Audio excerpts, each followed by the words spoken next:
With an abnormally long gap of 6 years since the last major Halo release, which came out to mixed reception, there was a lot riding on Halo Infinite, as 343 Studios finally found balance in both their gameplay and storytelling.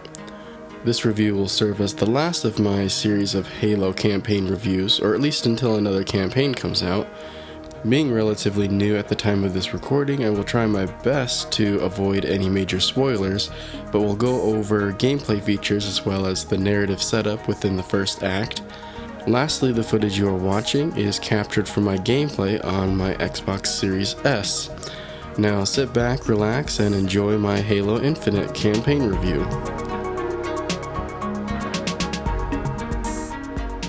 Similar to the previous titles, Infinite starts out in the middle of a large conflict, in this case between UNSC forces and a faction group known as the Banished.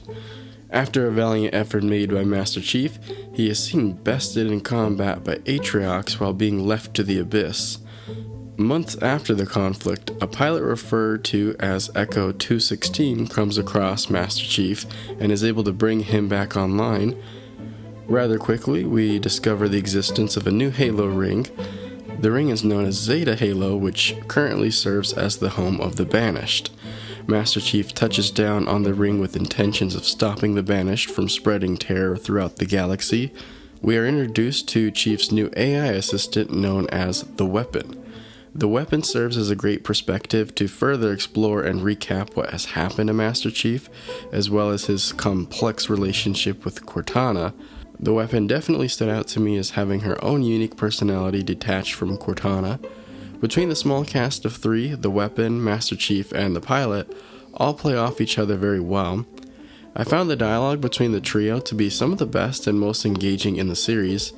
Even the small dialogue snippets coming from grunts and elites are the best to date, as well as completely hilarious at times. You lack the skill to pilot that ghost. Too much pressure! I can't help me, You think the Spartans are gonna save you? Think again. They're dead. All of them. Every one of those cavalry dorks that set foot on this ring has been eliminated. There's no cavalry riding in, humans. No savior waits in the wings. In this title, Master Chief remains a man of action and few words, but is also shown expressing glimpses of emotion and a lot of humanity. The plot here is relatively simple in contrast to previous games, but this works well to complement the open world design.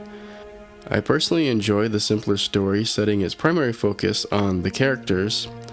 The big baddies here are menacing, but somewhat two-dimensional, even with some context and motivation explained.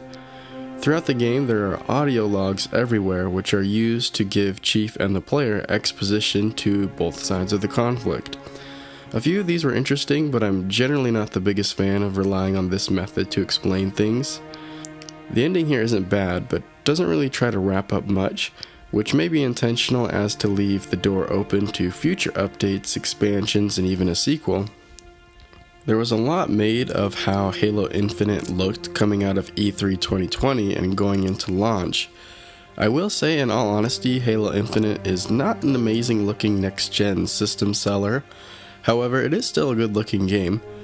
Compared to the ever-growing list of open-world games out there isn't a ton of biome variety or climate diversity, but what is here is both beautiful and intriguing. Zeta Halo definitely shows that it is heavily influenced by the Silent Cartographer mission from Combat Evolved, at least on a visual level.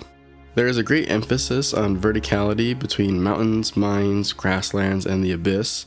Not a next-gen exclusive to show off the power of the Series X, but still a good-looking game that I had no issues dumping hours into. The soundtrack here is easily one of my favorites, with a good mix of old and new scores. We have many of the classics that everyone loves, complemented by several new but memorable tracks. Altogether, Halo Infinite comes across strong in regards to the presentation.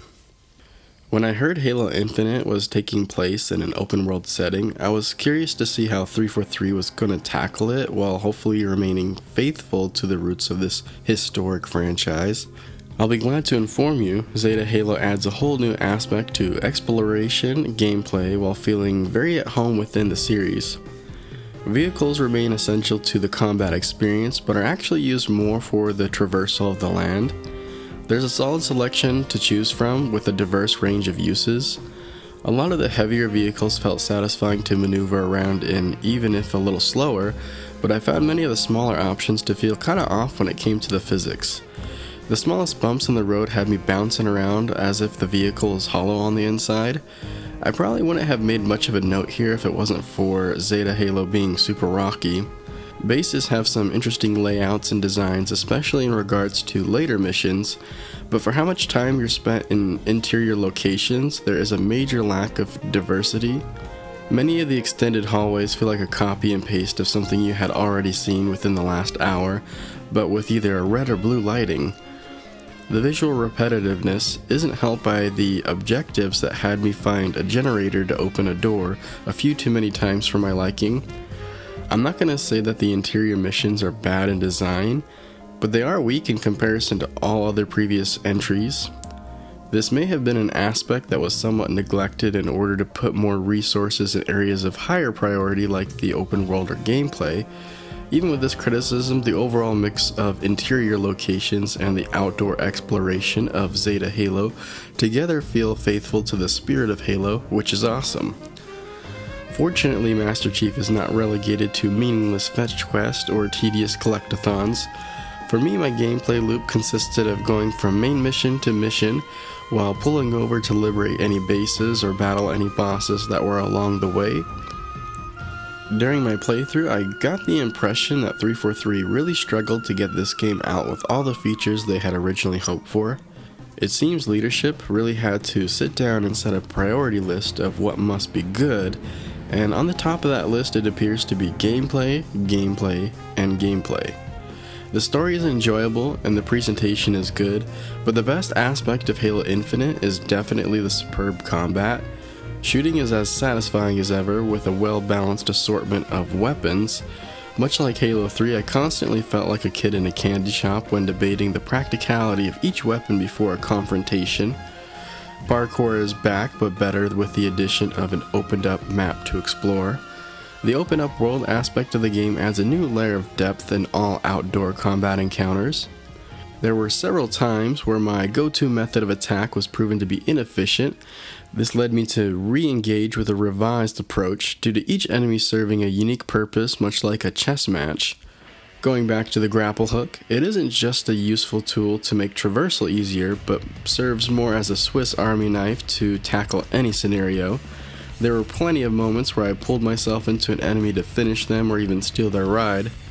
I also used the grapple hook on plenty of occasions to avoid fire or to abort out of some hairy situations. Honestly, the worst part of the grapple hook for me was the fact that I constantly neglected many of my other tools because I just never wanted to unequip it. There are a few other special abilities to juggle around with most of them being useful for relatively specific scenarios. In regards to progression, there are cores scattered throughout that can be used as experience currency. With this experience, you're able to upgrade your existing special abilities to improve things like range or cooldown time. Like the special abilities, managing your grenade selection was a rather cumbersome task that often just had me throwing whatever I had, hoping that it would work out. The collection of enemies here really succeeded at delivering a varied and balanced experience. Brutes are back, while elites, jackals, hunters, and grunts return with some new and interesting variations. We are also introduced to a couple new enemy types that are far less frustrating to deal with over the god-awful Promethean Knights. In regards to the variety of enemies, I personally found there to be just the right amount of variation to avoid feeling repetitive. It was a constant joy to juggle the large assortment of enemies with different tactics required for each. New to any Halo, we have a series of boss battles which add a great sense of progression to cap off many of the missions and bases. Many of these boss battles excelled at making me feel like I was up against a legendary foe. Being a new release, there are also bugs to be discovered. I personally had several bugs throughout my playthrough, though fortunately for me none of them were game-breaking. Halo Infinite easily has some of the best gameplay I've ever played, with an almost perfect mixture of tools, weapons, and enemy types. I have a hard time declaring Infinite as the best Halo ever, but I easily consider it to be 343 Studios' finest entry to date. I wouldn't consider Infinite to be the go-to game when showing off the graphical prowess of your new Xbox console or PC, but I would definitely boot it up if you want to have some of the most fun humanly possible in gaming today. I believe Halo Infinite strikes a great balance of paying respect to its source material while also making its own mark with new gameplay and story elements.